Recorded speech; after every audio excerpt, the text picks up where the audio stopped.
currently based in the Clearwater region. I supervise a half a dozen officers, including one that gentleman here knows. Have the privilege to do that. When Jim contacted me, he just kind of left it wide open, but I figured I'd cover the history of conservation law enforcement a little bit in Idaho, which is the history of game wardens in Idaho. It's, since I am one, it's kind of just talking about what I do every day and then how we got there. So that's on the cover. I like questions. You guys didn't see when you came in, I brought a bunch of game warden magazines and stuff like that in the back, so when you leave, feel free to grab one or any of those brochures that you see that, is something you might be interested in. I like questions, so I got a couple of things to give away for maybe kids that have a good question or somebody else. So feel free to jump in and while I'm going through this, we'll see how this goes. If I talk too fast, let me know. And if we get finished too soon, I have a second presentation that you guys might be interested in. Okay. Is anybody a salmon fisherman in here?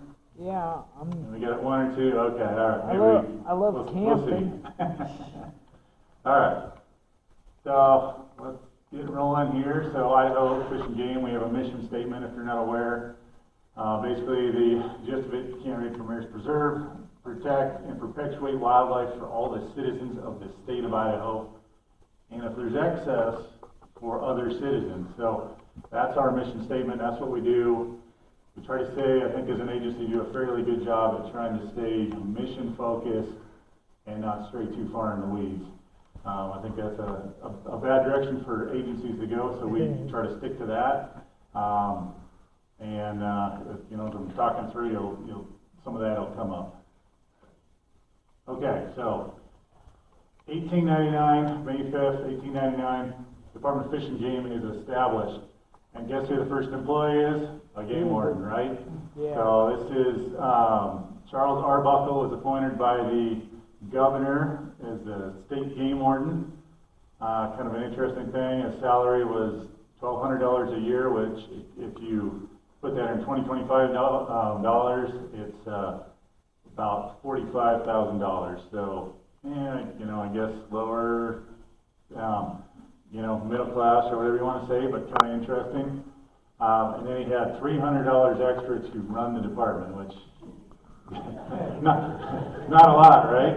So he started hiring game wardens after this, the state game warden, at $300 a year, and they got 50% of their fines, which, that changed pretty quickly because I think that would kind of incentivize other things, right? You get half of the fines you give people. Okay, I don't think there's going to be a lot of discretion. I need to pay the bills this month. All right, so June 20, the first arrest was made under the new game laws. This was a couple brothers out of Coeur d'Alene. They were trafficking fish, basically running them over to a fish market over in Spokane. Kind of for a number of years, the standard when a fish and game law was violated was the person got arrested. It was just for a long time, people were just arrested. That was standard. It wasn't a citation like it is nowadays for most fish and game violations. But they were arrested. The one brother was found guilty. He was fined $50. The other brother was found not guilty and released. So $50 in 1899 would be the equivalent of about $1,900 today. So a $1,900 fine. I think they had 400 to 500 pounds of trout that they got in Hayden Lake and were taken over to Spokane. Kind of interesting how they measured it. They said pounds. Nowadays we'd probably say they had 322 trout, right? That's a lot of trout. So it's a lot of trout, yep. Unfortunately, this is where the screen is, you can't see it, but these are the regulations in 1903. So 1903 was the first year a hunting and fishing license was required. Kind of also interesting with that, was only required for men and I guess boys over the age of 14. So Civil War veterans, women, and children under 14 didn't have to get a hunting or fishing license, or a fishing license, I should say. So yes, I just found that kind of interesting. If you looked on there, a lot of the rules are our seasons are a lot shorter than we have nowadays. Quail season, for example, was 1 month long. It was like the month of November. There was no pheasant season, obviously no chucker season. I think in this first one it said there would be, pheasant season was closed at least until 1907. But at this time we started stocking pheasants around the state and different birds and things like that. So some of their deer seasons were a lot shorter, but what you could hunt was actually a little bit, greater than you can get over the counter now. Okay, so like I said, the license was required in 1903, $1 for residents. Just for example, nowadays a resident license to hunt and fish combo license is $38.75. And I was just kind of curious when I went through just to see how it, was affected by inflation and how close we are today. $1 in 1899 would be $38.02 nowadays. So, adjusted for inflation, you're actually paying the same as sportsmen in 1903, which is kind of interesting. I don't know how we got there, but you're like, I'm paying too much. Okay, well, maybe they're paying too much in 1899. I don't know. But that's kind of interesting. Same with the, you got $5 for non-resident small game, $25 for non-resident big game, which is fairly similar to nowadays a non-resident hunting license runs about $185, and I think adjusted for inflation it was pretty similar to that, like $190. So I started doing fish screenings on irrigation ditches. The first hatchery was started in 1907. That was the Haysburg Fish Hatchery. They started planting fish around the state, kind of an interesting thing. I run into people periodically in some of these alpine high mountain lakes in Idaho, and they're like, why do I need a license? When I check them for a license in there, they're like, it's not hurting anything, the fish have always been here. It's like, actually no. So Fish and Game started stocking the majority of mountain lakes in the state way back in the early 1900s. So most of those were sterile. The only thing in there was a few frogs and amphibians, right, and bugs. So, okay. This, like I said, this is the first fish hatchery in the state. Haysburg Fish Hatchery, still operating today. Egg production back then was 4 million, trout eggs or whatever. Nowadays, I think production's like 5 to 8 million fish eggs. So roughly, 20 to 200% more than what it was. I think this was the first game warden convention they had in 1908. This is over in Island Park, so just kind of interesting. Speaking of equal rights, the first female game warden. It's funny that women didn't have to buy a fishing license in 1903, but we had a female game warden, right? She was also a Boise police officer. And this was just a picture of the 1916 game warden meeting. You can see Miss Mabel or Mrs. Mabel's up there. And this is the 1923 hunting regulations. Again, the screen is a little bigger, it'd be pretty interesting. A couple things, like the limits, a lot of times were set in pounds. It wasn't per fish. It was 15 pounds of fish per day or 30 pounds of dried or salted fish in possession. So just kind of interesting how they would measure that. There started to be a few more seasons open in 1923, but still fairly restrictive. And a lot of this, the whole, reason we got a season and licenses and all that is just from overhunting, right? From people just subsistence hunting year round, and all the Idahoans were concerned that all the game was being depleted in the state. A lot of places elk season was closed.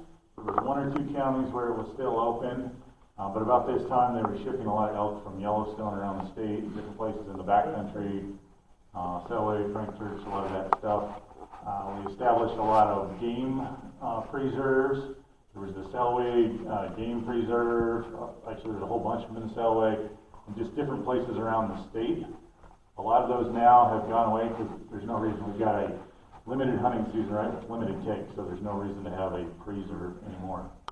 I think the last game preserve that I'm aware of that has been open to hunting was the Myrtle Creek Game Preserve up in Boundary County, and it was open, I'm just trying to think here, I don't know, three or 4 years ago, something like that was open, but it's been a preserve since, yeah, forever, as far as I know.